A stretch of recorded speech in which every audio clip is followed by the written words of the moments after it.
Subhanahu wa Ta'ala yang telah memberikan rahmat dan karunia-Nya kepada kita semua sehingga kita bisa berkumpul di ruangan yang berbahagia ini. Salawat beri dengan salam, tidak lupa pula kita panjatkan kehadirat Nabi besar kita Muhammad Shallallahu Alaihi Wasallam.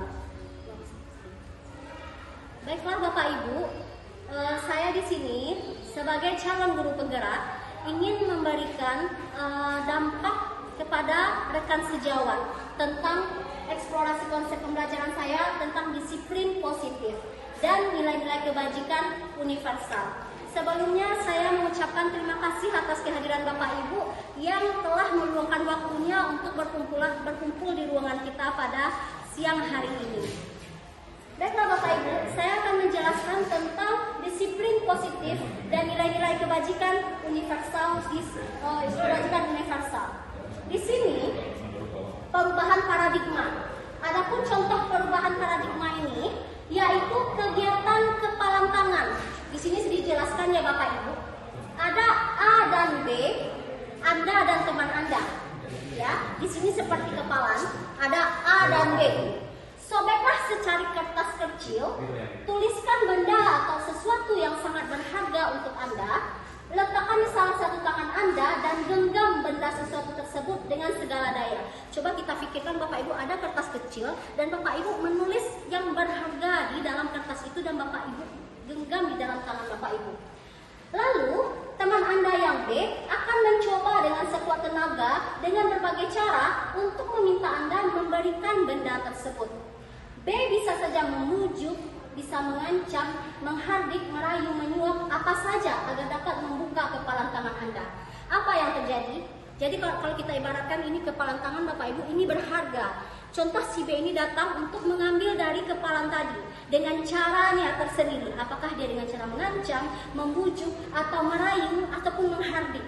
Jadi di pikiran Bapak Ibu, apakah Bapak Ibu langsung memberikan yang berharga tadi, kepalan tadi kepada orang tersebut atau tidak? Sudah tergambar ini ya Bapak Ibu. Kita lanjutkan. Nah, di sini berarti paradigmanya yang kita jelaskan dari genggaman tadi bahwa ibaratkan tadi kepalan yang berharga tadi adalah seorang siswa kita di sekolah. Jadi kita sebagai guru di sini, bagaimana kita untuk tujuan kita menjadikan anak kita tadi dengan caranya masing-masing. Ada guru tadi yang dengan caranya menghardikkah, ada caranya dengan merayukah, ada caranya dengan membujukkah. Itu cara kita masing-masing di sekolah. Tetapi apakah si A tadi akan membuka atau memberikan, itu adalah hak masing-masing si anak kita.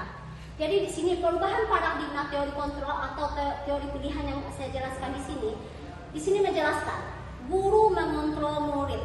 Di sini berarti ya kita sebagai guru ada kita mengontrol murid, memaksa murid apakah dengan rayuan, apakah dengan paksaan untuk menyuruh murid tadi membuka genggaman tangan tadi, atau sebagai ilusi bahwa kritik dan membuat orang merasa bersalah dapat menguatkan karakter. Ilusi bahwa semua penguatan positif efektif bermanfaat, ilusi bahwa orang dewasa memiliki hak untuk memaksa. Lanjut. Nah, di sini dari ilusi-ilusi tadi kita masuk kepada apakah makna disiplin tadi Bapak Ibu. Berasal dari bahasa Latin disiplina yang artinya belajar.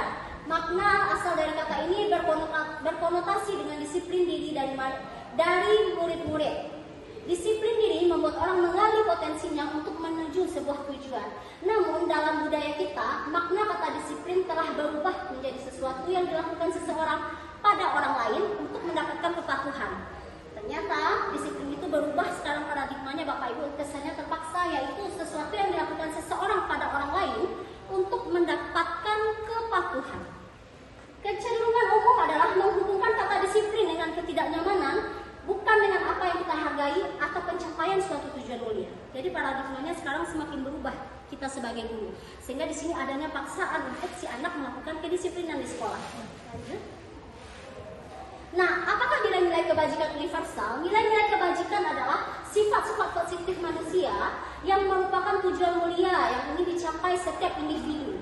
Nilai-nilai tersebut bersifat universal, lintas bahasa, suku bangsa, agama maupun latar belakang.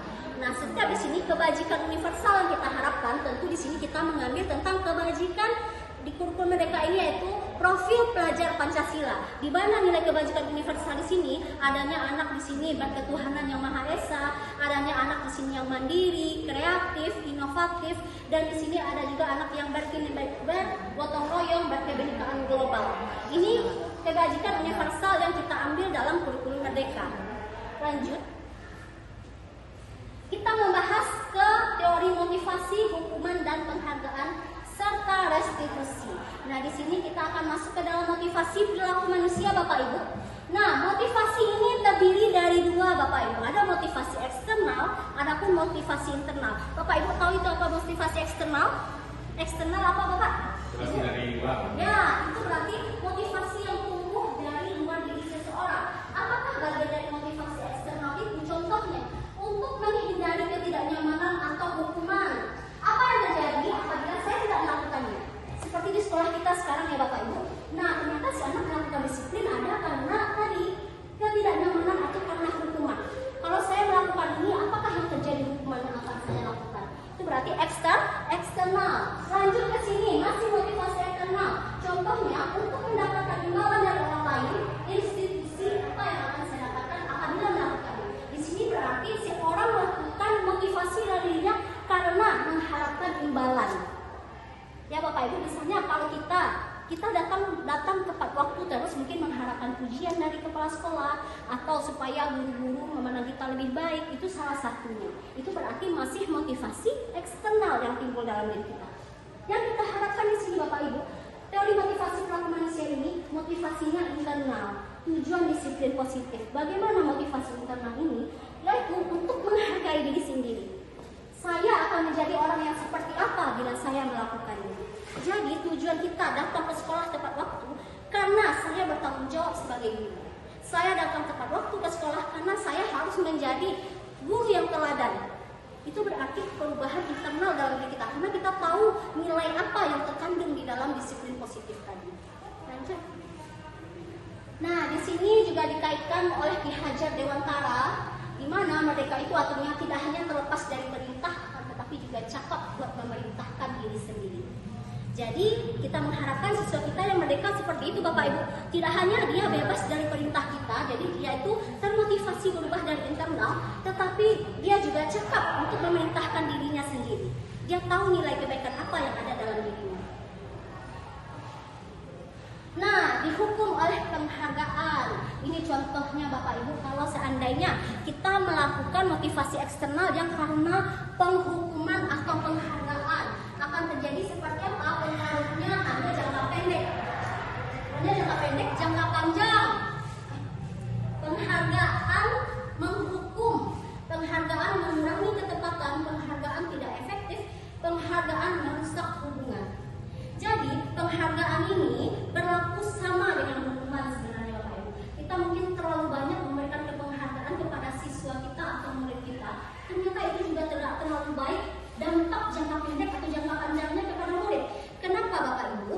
Dalam arti meminta atau membujuk seseorang melakukan sesuatu untuk memenuhi suatu tujuan tertentu, dorongan eksternal akan ada faktor ketergantungan di sini. Jadi saat kita memberikan suatu dukungan kepada si A, saat kita tidak ada, bisa jadi nanti motivasi anak tadi menurun. Lalu misalnya si anak sekarang semangat sekali belajar karena adanya kebijakan sebelumnya mendapatkan hadiah dari kepala sekolah. Saat kepala sekolah berganti, ternyata tidak ada lagi motivasi eksternal tadi, maka si siswa bisa jadi menurun motivasinya. Jadi motivasi penghargaan ini dihukum oleh penghargaan ini ada efek jangka panjang atau jangka pendeknya Bapak Ibu. Karena ini eksternal tidak dari diri anak sendiri perubahannya. Lalu penghargaan tidak efektif karena si anak tidak berubah karena perilaku keinginannya sendiri. Penghargaan juga merusak hubungan. Saat ternyata si A dan si B, saat kita memberikan misalnya reward kepada si anak, tetapi si A kita kasih, si B tidak kita kasih, akan ada nanti kecemburuan sosial dampaknya. Coba dilanjutkan Bapak Ibu. Dihukum oleh penghargaan juga menurunkan kualitas. Penghargaan mematikan kreativitas dan juga penghargaan mengurangi motivasi intrinsik tadi. Jadi anak sangat tergantung dengan penghargaan tadi. Kalau seandainya penghargaan itu tidak ada, bisa jadi nanti motivasi tadi menurun. Atau seperti mungkin dari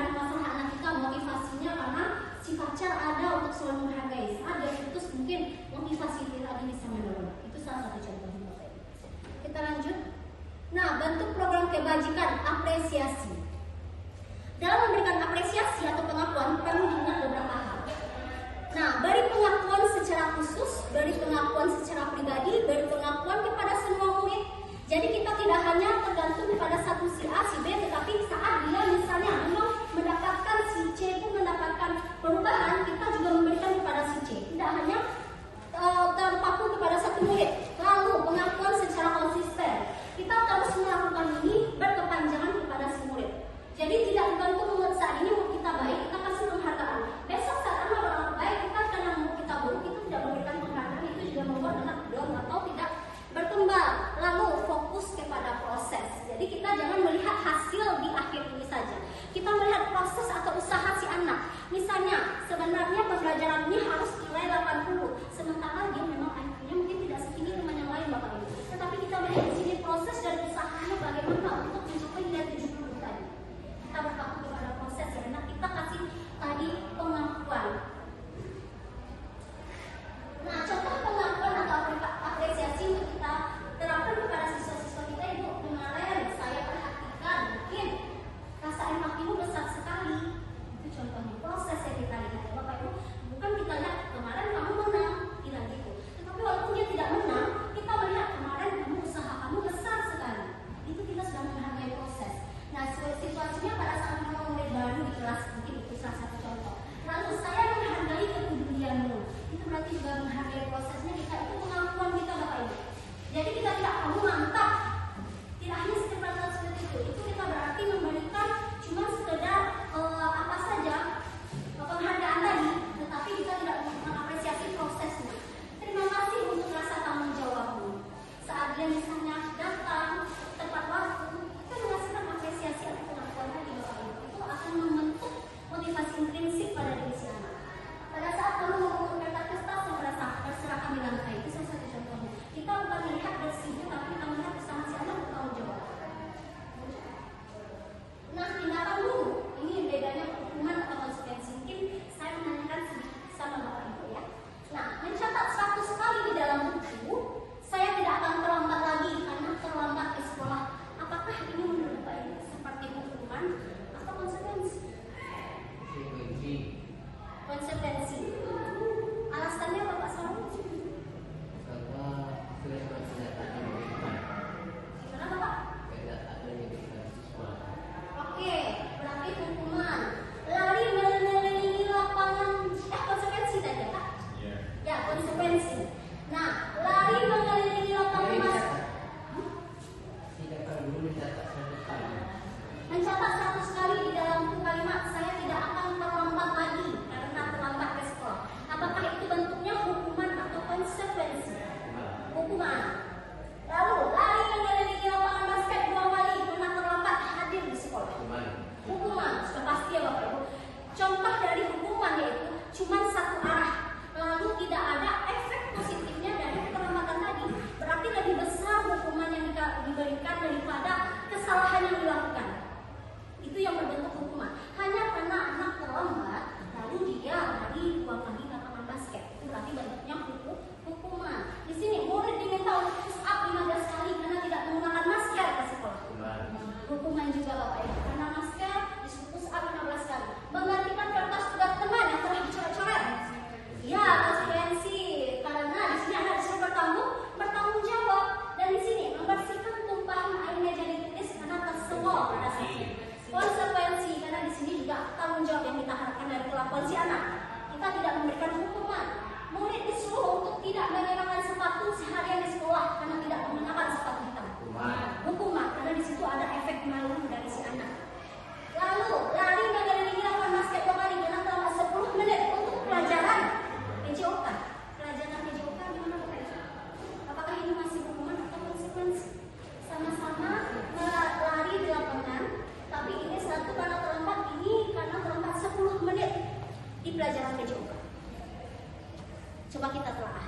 Yang pertama hukuman, yang kedua apakah ini konsekuensi atau hukuman? Konsekuensi mungkin. Ya, konsekuensi kenapa Bu Deki? Mungkin karena tidak semua siswa yang mampu melakukan pelajaran PJOK, mungkin ada yang fisiknya tidak sempurna bisa jadi kan Iya. mungkin sesuatu berlari. Ya, berarti ini termasuk konsekuensi salah satu penyebabnya Bapak Ibu, karena setiap pelajaran PJOK si anak pasti memang disuruh untuk stretching 10 menit. Betul kan Bapak Ibu? Nah, ini sesuai dengan manfaat dan pembelajaran tanggung jawab yang kita berikan. Sementara ini nggak ada ngaruhnya terlambat lalu menulis. Lalu di sini terlambat 10 menit pelajaran PJOK karena semua murid akan melakukan stretching atau pemanasan dalam 10 menit. Ya, jadi di sini ada tanggung jawabnya atas perlakuan yang dia berbuat. Jadi sudah tahu di sini ya Bapak Ibu beda hukuman dengan konsekuensi. Nah, sedikit banyak sudah tahu ya Bapak, berarti hukuman itu dampaknya kepada si anak tidak ada sebenarnya, cuma jangka pendek. Tapi kalau tanggung jawab tadi yang kita berikan seperti konsekuensi, di situ ada nilai yang kita berikan kepada si anak. Lanjut Ibu. Coba lanjut Bu. Perbedaan hukuman dan konsekuensi. Di sini kita akan mengulik lebih dalam. Apa perbedaannya? Hukuman sesuatu yang menyakitkan harus terjadi kepada si anak. Itu berarti ada menyakitkan pada si anak, berarti hukuman. Lalu konsekuensi sesuatu yang harus terjadi. Jadi saat dia membuang air temannya, dia mengganti air atau membersihkan, itu memang harus terjadi. Dia harus bertanggung jawab. Lalu membuat anak sakit fisik ataupun hati. Itu salah satu contoh hukuman. Nah, di sini membuat anak merasa tidak nyaman dalam jangka waktu pendek aja, tetapi jangka waktu panjang dia paham. Ini tanggung jawab. Nah, anak membenci kedisiplinan karena hukuman ini. Kita banyak sekarang memberikan misalnya membersihkan WC, misalnya ya Bapak Ibu. Jadi si anak karena stigmanya membersihkan WC itu adalah hukuman, bisa saja anak besok di rumah saat disuruh membersihkan WC oleh orang tuanya, dia menganggap dia ada trauma karena membersihkan WC, ini adalah hukuman, ini adalah sesuatu hal yang salah dilakukan. Makanya banyak siswa kita sekarang malu untuk membersihkan kamar mandi dengan sendirinya, membantu orang tua membersihkan halaman, mengambil sampah karena dia menganggap itu adalah hukuman. Di sini juga anak jadi menghargai disiplin.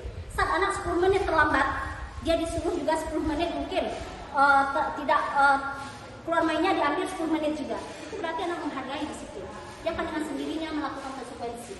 Mendorong anak menyakiti diri sendiri kalau kita hukuman. Dia akan merasa down, malu. Jadi si anak tidak percaya diri. Lalu di sini juga mendorong anak agar mudah menyesuaikan diri. Bedanya ini Bapak Ibu, contoh kita lihat hukuman dan konsekuensi. Inilah pelajarannya yang kita dapatkan apakah dari hukuman atau konsekuensi. Coba lanjut Bapak Ibu.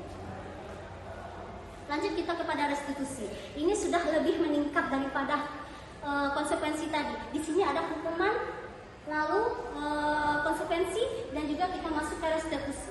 Restitusi itu adalah proses menciptakan kondisi bagi murid untuk memperbaiki kesalahan mereka, sehingga mereka bisa kembali kepada kelompok mereka dengan karakter yang lebih kuat. Jadi restitusi merupakan proses kolaboratif yang mengajarkan murid untuk mencari solusi untuk masalah mereka.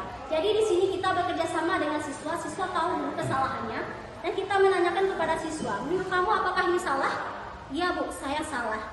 Lalu bagaimana cara kamu untuk bisa memperbaiki kesalahan kamu? Si anak akan mencari tahu. Mungkin saya akan mengganti HP si teman saya yang saya rusak Bu. Itu adalah cara restitusi tadi. Kita berkolaborasi dengan anak untuk mencari solusinya. Itu jadi pengertian dari hukuman, konsekuensi, dan juga restitusi. Di sini restitusi kita mengajarkan anak untuk bertanggung jawab.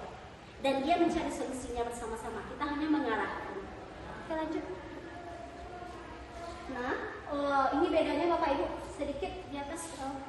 Nah, bedanya restitusi merupakan pilihan. Kita memberikan pilihan-pilihan kepada anak untuk menyelesaikan masalahnya, menguatkan untuk murid dalam jangka waktu panjang. Korban mendapatkan ganti. Jadi saat dia melakukan salah, dia harus berkonsekuensi dengan kesalahannya. Kalau seandainya temannya ada kancing baju yang copot gara-gara bertengkar, dia harus memperbaiki kancing tadi. Murid anak mendapatkan penguatan. Di awalnya kita memberikan penguatan dulu. Kalau kamu bisa, kamu mampu untuk memperbaiki kesalahan, kita memberikan penguatan di sana. Tapi kalau hukuman kita mungkin bilang kamu bodoh, kamu salah. Ya, itu kecaman yang kita berikan kepada si anak. Lanjut, mungkin ini bisa jadi gambaran dari Bapak Ibu. 9 ciri-ciri restitusi tadi bukan menebus kesalahan, namun untuk belajar dari kesalahan. Nah, di sini dia tidak harus melakukan, kita akan menguatkan kepada kalau kita itu biasa salah, tetapi bagaimana cara kamu memperbaiki kesalahan kamu. Itu yang kita arahkan. Memperbaiki hubungan di sini dengan kan konfliknya. Lalu tawaran bukan paksaan. Menuntun melihat ke dalam diri, mencari kebutuhan dasar yang mendasari tindakan. Restitusi diri adalah cara yang paling baik. Restitusi fokus pada karakter bukan tindakan. Restitusi fokus pada solusi, dan restitusi mengembalikan murid yang berbuat salah pada kelompoknya. Lanjut. Nah, di sini kita masuk kepada keyakinan kelas. Bagaimana sebuah restitusi itu bisa terlaksana dengan baik? Tentu sebelumnya kita ada keyakinan-keyakinan yang kita buat, apakah di sekolah ataupun di kelas. Kini kita masuk dulu kepada keyakinan kelas, Bapak Ibu. Apakah mengapa tidak buat peraturan saja? Mengapa harus keyakinan kelas? Mungkin Bapak Ibu tahu gitu apa bedanya peraturan dan keyakinan? Nah, di sini kita buat. Mengapa kita memiliki peraturan harus menggunakan helm dalam mengendarai kendaraan roda 2? Demi keselamatan. Apakah itu karena hukuman atau karena keyakinan kita ini demi selamat? Itulah keyakinan tadi. Kita percaya walaupun tidak ada polisi, kita tetap memakai helm karena kita yakin kalau helm ini bermanfaat untuk kita, keselamatan kita. Itulah bedanya tentang peraturan dan keyakinan. Lanjut Ibu. Nah, di sini ada budaya positif, lingkungan positif, keyakinan kelas, masuk baru ke peraturan kelas. Ini urutannya ya Bapak Ibu. Setelah kita menjelaskan budaya positif tadi, kita masuk ke lingkungan yang positif, kita buat keyakinan kelas. Keyakinan kelas inilah yang sama-sama menjadi peraturan di kelas.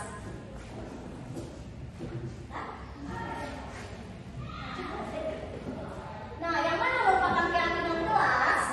Nah, kami dan murid yang saling menyayangi. Ini contoh kesepakatan kelas. Nah, yang ini kita buat di kelas Bapak Ibu. Jadi diharapkan untuk kita adanya bantuan kepada si anak, kita bentuklah keyakinan di kelas kita masing-masing. Biasanya kita lakukan di awal pembelajaran. Kita seperti bikin kontrak dengan anak, tetapi keyakinan kelas ini timbang balik Bapak Ibu. Peraturan ini kita bentuk bersama-sama, tidak hanya menguntungkan buku tetapi juga menguntungkan bagi murid. Bersama-sama kita bentuk menjadi keyakinan kelas. Kami murid yang bersemangat belajar, kami murid yang peduli dengan teman-teman.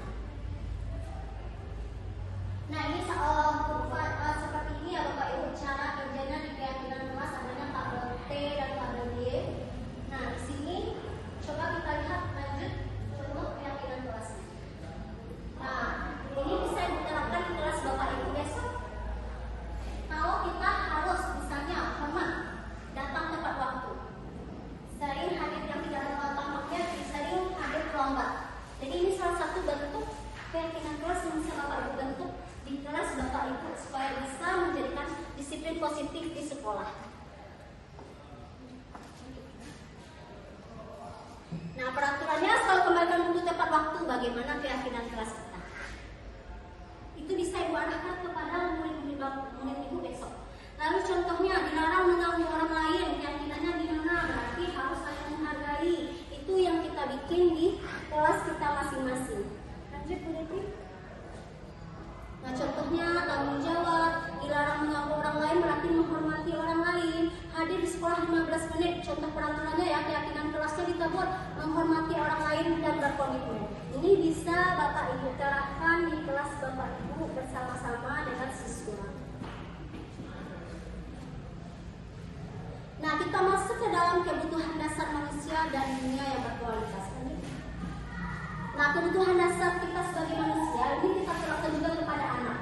Sebenarnya ini kebutuhan dasar bukan hanya untuk kita, tetapi juga untuk anak. Ini yang harus kita pahami. Saat kita tidak paham tentang kebutuhan si anak, makanya banyak terjadi nanti miskomunikasi atau kesalahpahaman antara kita dengan anak. Contohnya, apakah dasar yang harus dimiliki setiap manusia?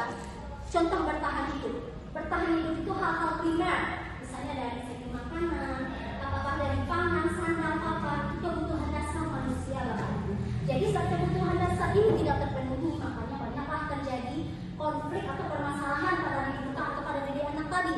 Lalu kasih sayang dan rasa diterima. Di sini kita lihat kalau setiap anak yang bermasalah kita telusuri, apakah kebutuhan dasar kasih sayang yang dipenuhi? Saat tidak terpenuhi, mungkin itulah nanti posisi kontrol yang kita lakukan kepada si anak. Lalu lanjut, penguasaannya mungkin penghargaan kita kepada si anak atas dirinya, penghargaan dia atas dirinya. Lalu kesenangan, jadi saat si anak banyak bermain ternyata itu adalah kebutuhan dasar si anak. Memang dia pengen kesenangan.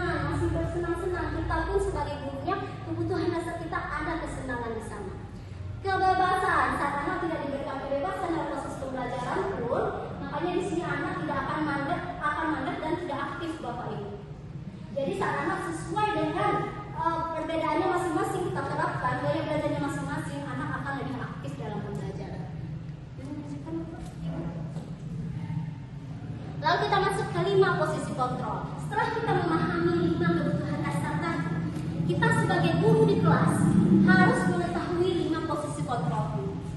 Tetapi Bapak Ibunya sudah mulai ngantuk atau mungkin karena siang kita ya. Kita ke ice breaking dulu ya Bapak. Ya Bu, biar lebih semangat.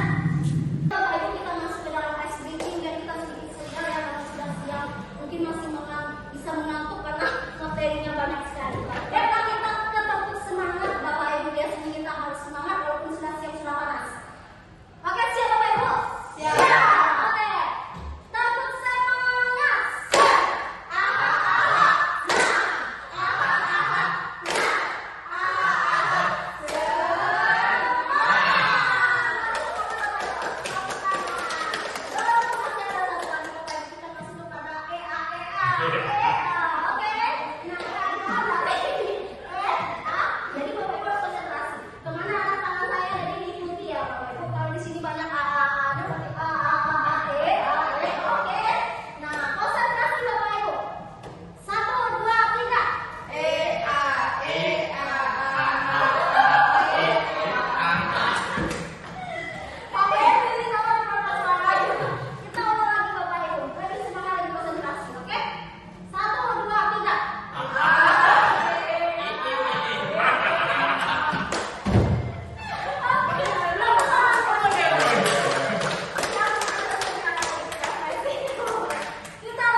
Lanjut Bu Devi.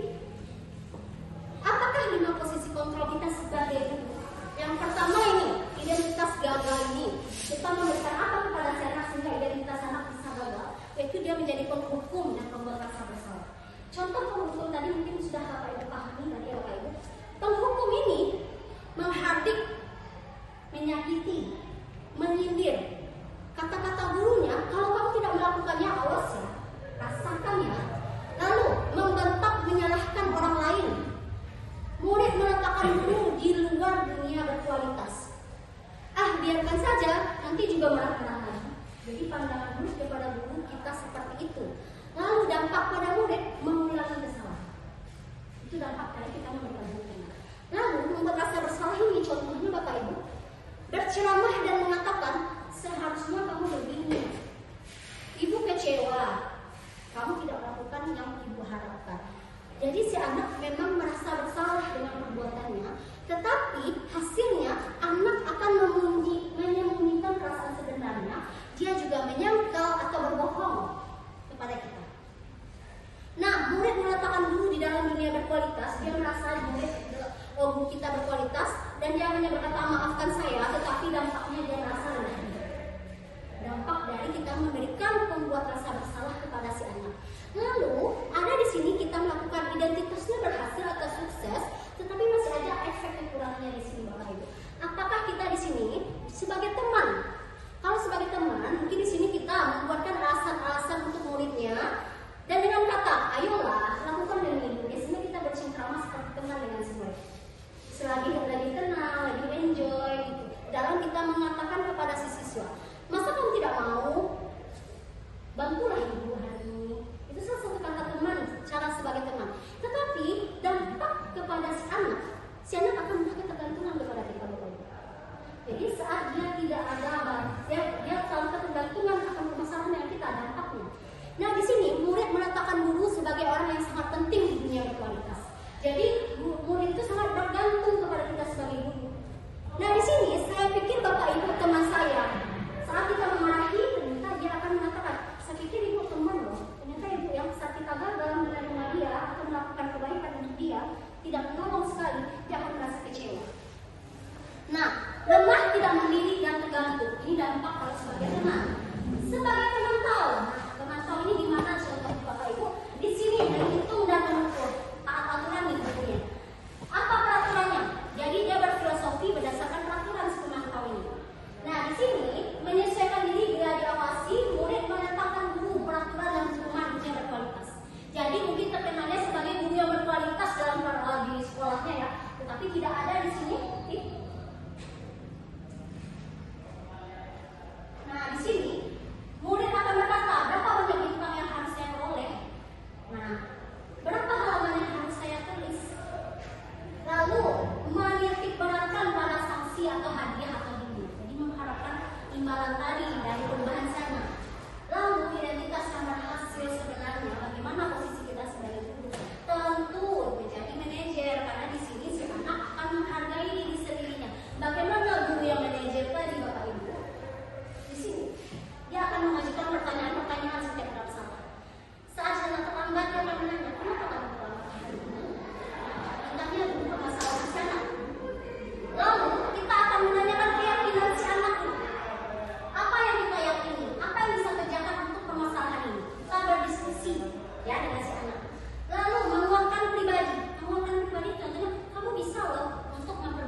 kan kita menanyakan tadi, baru masuk setelah kita menjelaskan kepada si anak, kamu tahu kan ini kamu salah di bagian situ ini, kamu sudah kamu lakukan.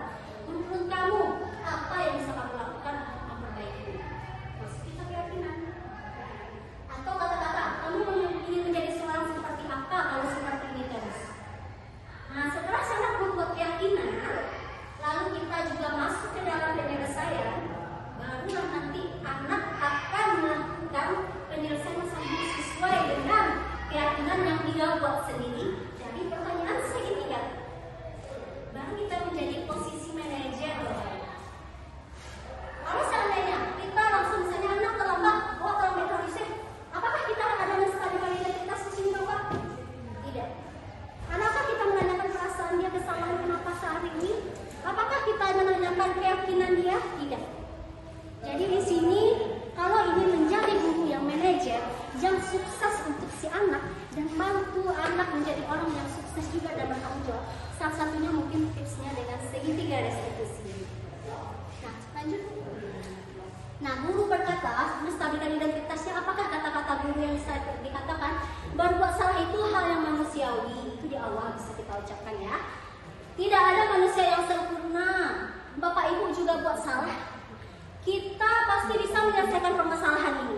Itu salah satu kata-kata motivasi sebenarnya yang kita berikan kepada anak ya Bapak Ibu. Lalu lanjut. Nah, untuk validasinya, guru mungkin berkata, kamu bisa saja melakukan hal yang lebih buruk, tapi kamu tidak melakukannya kan? Nah, kamu pasti punya alasan mengapa melakukannya. Ini maksud kita kepada validasi. Ini tahap kedua yang kita lakukan. Baru setelah si anak tahu kesalahan-kesalahannya, si anak masuklah nanti ke dalam keyakinan. Jadi nah, di sini menanyakan keyakinannya. Setelah dia mengakui kesalahan-kesalahannya, anak melihat kesalahannya dihubungkan dengan norma sosial dan nilai-nilai yang mendasari manusia berinteraksi dengan orang lain. Lalu kita berkata, apa nilai yang kita percaya di kelas atau di sekolah kita?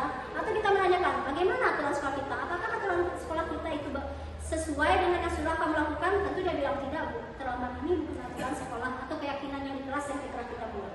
Lalu kita tanya lagi, apa yang telah kita sepakati sebelumnya? Mungkin kita ada kontrak sebelumnya, baru kita masuk ke dalam ini. Jadi si anak akan mencari solusi sendiri. Nah, di sini baru kita masuk ke dalam keyakinan si anak. Apakah kamu ingin berbuat lebih baik? Apakah saat ini kamu sedang menjadi orang yang sedang kamu inginkan? Ini salah satu kata-katanya yang bisa ibu terapkan dalam penyelesaian permasalahan si anak dengan segitiga restitusi tadi.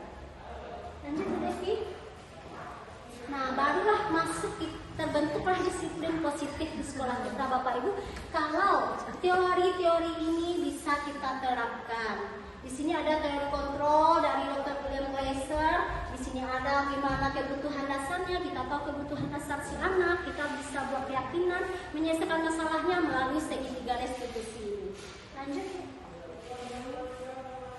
Nah, di sini saya mungkin sudah menerapkan sedikit di kelas. Di dalam saya melaksanakan keyakinan kelas di kelas. Nah, memang terbentuk Bapak Ibu tanggung jawab pada diri si anak tadi. Karena keyakinan ini tentu berpihak kepada si anak. Keyakinan ini kita bentuk bersama. Jadi motivasi perubahan si anak tidak dasar dari eksternal atau tidak karena hukuman, tidak karena takut karena akan diancam, tapi si anak berubah atau mengikuti keyakinan kelas ini sesuai karena keinginannya atau karena dia tahu nilai-nilai yang terkandung di dalam keyakinan kelas ini. Coba Bu Devi. Nah, sekian sedikit materi yang saya berikan tentang dari disiplin positif, keyakinan kelas dan keyakinan sekolah, posisi kontrol kita sebagai apa, kebutuhan dasar siswa dan diri kita sebagai manusia, juga segitiga restitusi tadi Bapak Ibu. Mungkin ada yang Bapak Ibu ingin tanyakan. Kita masuk ke sesi tanya jawab. Iya, ini. Nah, untuk kita sedikit dulu Bapak Ibu karena sudah mulai mengantuk, mungkin karena pembicaraannya kita sudah panas juga. Nah, kita lanjut ya sedikit. Kita lanjut ke santian ya Bapak Ibu karena sudah tadi sempat orang-orang santian, orang-orang pilihan. Nah, di sini kita mulai Bapak Ibu. Takut santian. Aku suka. Aku tidak. Aku santian pada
biasanya dia kan akan meningkatkan kreativitas. Oh, ya. Tadi penghargaan yang menghukum tadi ya, Ibu. Ya. Coba masuk kita ke dalam contoh penghargaan. Dihukum oleh penghargaan. Coba ke bawahnya lagi. Penghargaan menurunkan kualitas ini. Iya, mematikan kreativitas. Mematikan Kreativitas. Ya. Penghargaan mematikan. Oke. Berarti ini pertanyaannya, Ibu. Ya, kenapa seperti itu? Saya langsung menjawab ya, Ibu. Nah, di sini pernyataan yang penghargaan mematikan kreativitas. Saat si anak mungkin Bu sebenarnya ada kualitasnya, grade-nya sebenarnya C. Misalnya grade-nya sebenarnya kemampuannya ini ada di C. Tetapi karena di A saja kita sudah membilangkan dia excellent, kita sudah bilang dia good job, sudah yang terbaik menurut kita, padahal dia masih di A. Sementara si anak tadi makanya dia akan mandek di A tadi. Dia merasa, oh saya sudah juara 1 hanya karena dengan usaha menghafal saja. Sebenarnya dengan dia belajar lebih giat dengan prakteknya juga dia mampu, Ibu. Tetapi dia tidak tahu kemampuannya tadi karena sudah dihukum oleh penghargaan yang salah tadi. Kita hanya menilai dari hasil tadi. Mungkin nilai 8 sudah kita anggap pintar si anak, padahal dia sebenarnya mampu sampai nilai 100. Seharusnya kita gimana Mbak Ibu tadi, mungkin kita memberikan pengakuan atas prosesnya saja. Kamu sudah lebih baik dari kemarin ya. Jadi si anak akan melakukan terbaik besoknya. Tetapi saat kita sudah memberikan penghargaan yang berlebihan di awal, itu akan membuat si anak mandek. Itu mungkin penjelasan dari saya. Mungkin ada lagi Bu pertanyaannya? Berarti sudah terjawab ya Bu ya. Terima kasih Bu ya. Lanjut Bu Devi. Oke, sedikit pertanyaan saya. Tadi kan ada tentang disiplin positif tadi. Iya. Nah, di sini yang mau saya tanyakan itu, bagaimana aksi nyata Bu Cici sebagai CGP untuk meningkatkan disiplin positif tersebut? Baiklah, memang sebagai CGP memiliki kewajiban sekolahnya untuk memberikan dampak. Kami disuruh untuk tergerak dan menggerakkan guru Bapak Ibu di sini. Jadi di sini saya tidak hanya bergerak sendiri, Bu. Saya juga berkewajiban untuk menggerakkan Bapak Ibu. Ayo kita melakukan disiplin positif ini. Setelah saya mendapatkan ilmu ini, saya juga berkewajiban untuk memberikan atau menyalurkannya kepada rekan-rekan sejauh ini seperti yang saya lakukan sekarang ini. Saya membagikan walaupun cuma sedikit dari modul ini, tapi saya mengharapkan dari modul yang sedikit ini bisa diterapkan bagi guru-guru muda hebat anak ini. Nah, ada guru dekan yang di sini, ada guru agama yang pembentukan karakternya, ada guru Pak Dewi sebagai guru PKN. Di sini pembentukan karakternya yang kita harapkan Bapak Ibu. Di awalnya saya akan mungkin memulai dari guru-guru mereka sejauh dulu, lalu nanti aksi nyatanya akan saya tingkatkan juga mungkin di dalam rapat dinas, akan saya ucapkan juga dengan mengayomi disiplin positif sekolah ini. Lalu mungkin saya juga akan membicarakannya kepada kepala sekolah apakah ini bisa menjadi visi kita di depan.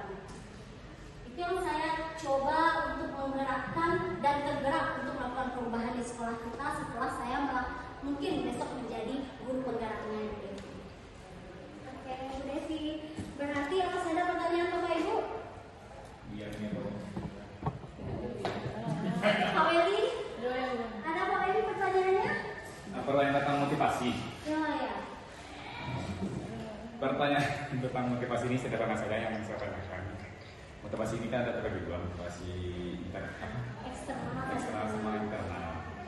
Jadi di sini realita ataupun fenomena yang terjadi saat sekarang ini itu motivasi dari siswa itu kebanyakan siswa tersebut apakah pendidikan ataupun sekolah itu dikaitkan dengan materi ataupun keuangan. Contohnya nih, siswa berangkat sekolah harus pakai motor, harus punya HP bagus. Jadi kalau tidak pakai motor dia tidak mau sekolah. Apa tuh paradigma yang seperti itu? Paradigma itu apakah itu sudah menjadi motivasi yang benar atau sebaliknya? Ya, berarti pertanyaan dari Bapak Wedi mungkin itu berarti dari luar diri si anak ya, Bapak Wedi. Itu tentu motivasi eksternal. Ya. Yang di sini mungkin anak memiliki paradigma kalau tidak pakai motor ada motor rata-rata. Kalau saya tidak memakai HP yang Android yang sekarang sudah lebih maju, saya malu. Berarti memang itu paradigma yang salah pada diri anak. Anak belum tahu ini Bapak, apa itu sebenarnya nilai dari sekolah, manfaat dari sekolah pada diri si anak. Jadi kewajiban kita sebagai guru di sini, Pak Weli, kita lah nanti yang menerapkan nilai-nilai positif tadi kepada si anak. Kita menjelaskan apa manfaat dari sekolah ini, apa tujuan si anak sekolah, bukan hanya dari sekedar tersier yang diharapkan tadi yang dinilai, tetapi di sekolah pembentukan karakter, manfaatnya di ke depan. Jadi itu yang kita bacakan kepada si anak, apalagi SMK kejuruan, kita sudah berpandangan panjang kepada masa depan si anak. Jadi di sini itulah tugas kita, Bapak Weli. Tugas saya juga untuk sebagai guru penggerak di sini membantu untuk menghilangkan paradigma-paradigma yang salah tadi, baik itu dari murid, baik itu dari guru, bahwa semua sekolah ini tidak berpandangan kepada eksternal. Kita membuat setelah keyakinan itu muncul dalam diri si anak, nilai intrinsik tadi akan timbul, Bapak Weli. Jadi tanpa motor pun si anak tahu ini, saya harus sekolah demi masa depan. Si anak akan datang mungkin apakah dengan angkot atau malah berjalan kaki saat dia tidak ada ekonomi tadi. Karena nilai keyakinan tadi sudah tertimbul dalam diri si anak. Itulah motivasi intrinsik, Pak Weli. Jadi di sini yang kita harapkan penanaman nilai-nilai tadi mengubah motivasi eksternal tadi ke motivasi intrinsik. Itu jawaban dari saya. Masih ada Bapak Ibu pertanyaannya? Baiklah, kita masuk ke dalam sesi pertanyaan tentang budaya positif sekolah ini. Bagi Bapak Ibu yang ingin bertanya, kami persilakan untuk mengangkat tangan.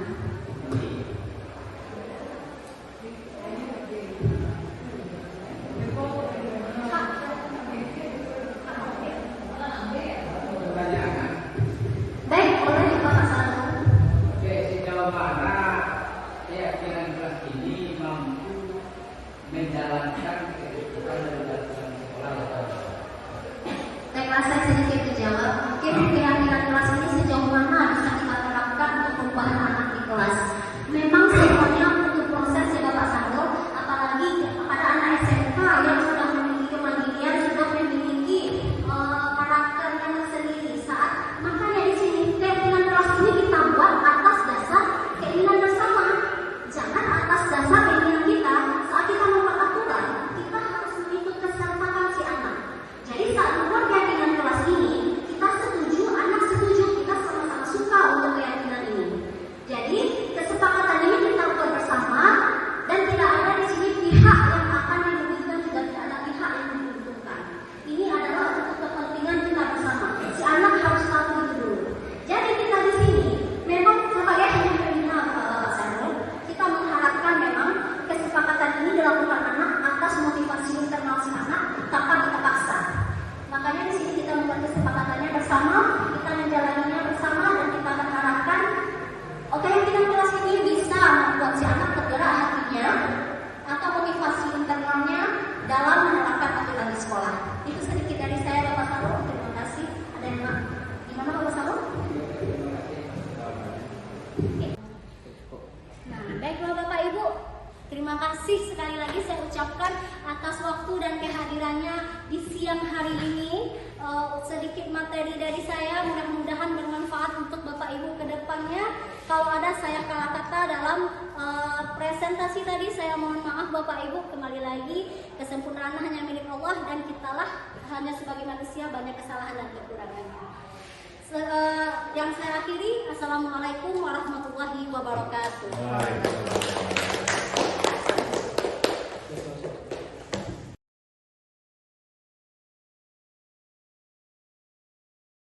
Warahmatullahi wabarakatuh. Waalaikumsalam warahmatullahi wabarakatuh. Nah, bagaimana kabarnya hari ini Anda semua? Sehat?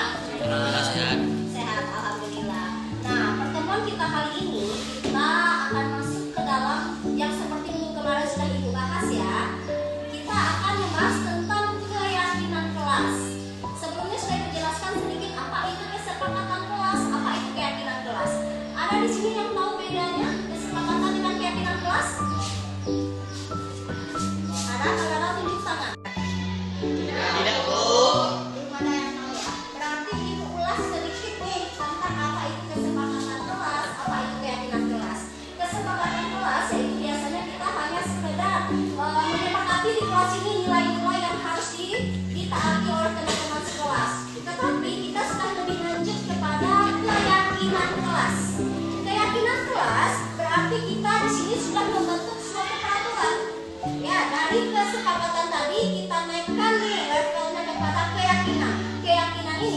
Jadi semua anggota kelas meyakini aturan itu harus diikuti, ya. Nah, misalnya apa itu keyakinan kelas kita atau kesepakatan kelas kita bersama untuk kepentingan Anda semua dan untuk ibu. Nah, keyakinan ini ibu kembalikan dan ibu tanya kepada keinginan Anda semua dulu. Oke, bisa? Bisa. Kita masuk sekarang kalau sudah paham apa itu kesepakatan dan keyakinan. Kesepakatannya sudah kemarin dari awal sudah kita bikin kesepakatan ya. Nah, sekarang kita harus menjadikan kesepakatan itu sebagai aturan kelas kita. Jadi semuanya mengikuti keyakinan kelas ini. Coba di sini ibu tanya dari anggota kelas 11 TKJ 2 ini. Keyakinan kelas yang pertama apa itu dulu? Yang pertama, Saskia, kata pertukaran jam pembelajaran. Oke, setelah keluar main. Yang kedua, siapa? Aisyah. Kompak. Bagus. Apa contoh kompak dan solidaritas ini maksudnya gimana? Apa contohnya? Ini? Ya. Solidaritas itu kayak di lingkungan sekolah teman sama-sama. Ya, tidak ada di sini yang saling menjatuhkan, semuanya merangkul. Kalau ada yang sakit, kita sama-sama membesuknya. Tidak ada di sini yang dikucilkan. Oke? Nah, yang ketiga siapa? Nomor 3, silakan angkat tangan. Silakan Audi. Menjaga kebersihan kelas. Bagus. Menjaga kebersihan berarti semuanya ya.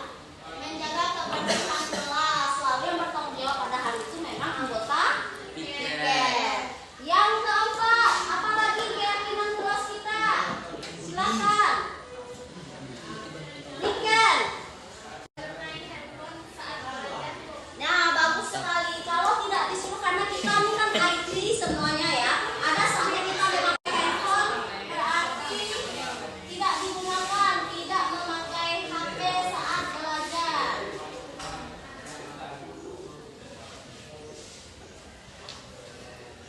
Saat PBM. Kecuali memang pembelajarannya menggunakan handphone. Lalu yang kelima, siapa lagi? Saya Bu. Silakan Budi. Dan mengerjakan tugas tepat waktu. Bagus, mengumpulkan dan mengerjakan tugas tepat waktu. Keyakinan kelas kita 10. Oke, yang keenam. Ya, bagus. Farel, terima kasih. Saat izin satu. Yang ketujuh, tidak ada bulian di kelas. Ya, sama dengan tidak ada juga bulian. No bully. Oke, no bully. Yang ketujuh apa lagi? Masih yang ketujuh. Saya Bu, Silakan Hendra. kalau mau bertanya silakan angkat tangan dulu, yang lain diam. Menghargai. Bagus. Terima kasih Hendra. Saat dan yang lain mendengarkan.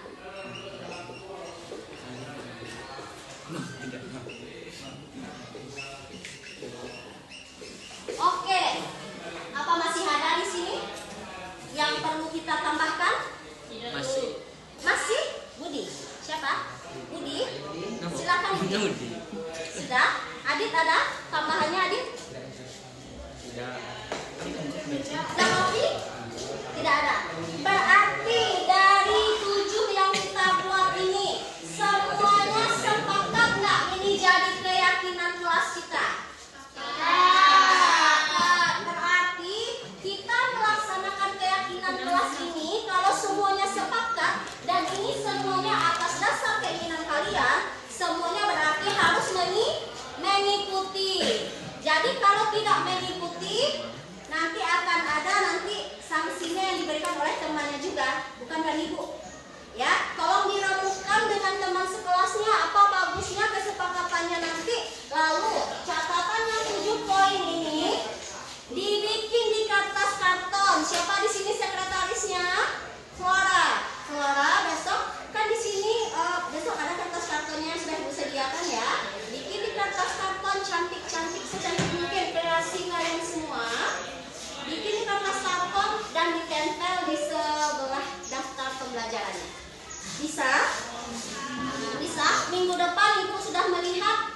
lama ya. Tapi Ibu usahakan dalam 2 hari ini bisa selesai Flora dan teman-teman di kelas? Bisa. Oke, berarti minggu depan tugasnya selesai, keyakinannya selesai, dan semua Ananda 11 TKJ 2 mengikuti keyakinan kelas kita. Ada yang ingin ditanyakan? Tidak. Berarti sekian pertemuan kita tentang keyakinan kelas ini. Masih Ibu evaluasi beberapa hari lagi untuk hasilnya. Terima kasih atas partisipasi siswa Ibu semua dan terima kasih atas motivasinya untuk membuat keyakinan kelas. Sekian dari Ibu, kalau ada salah Ibu mohon maaf. Assalamualaikum warahmatullahi wabarakatuh.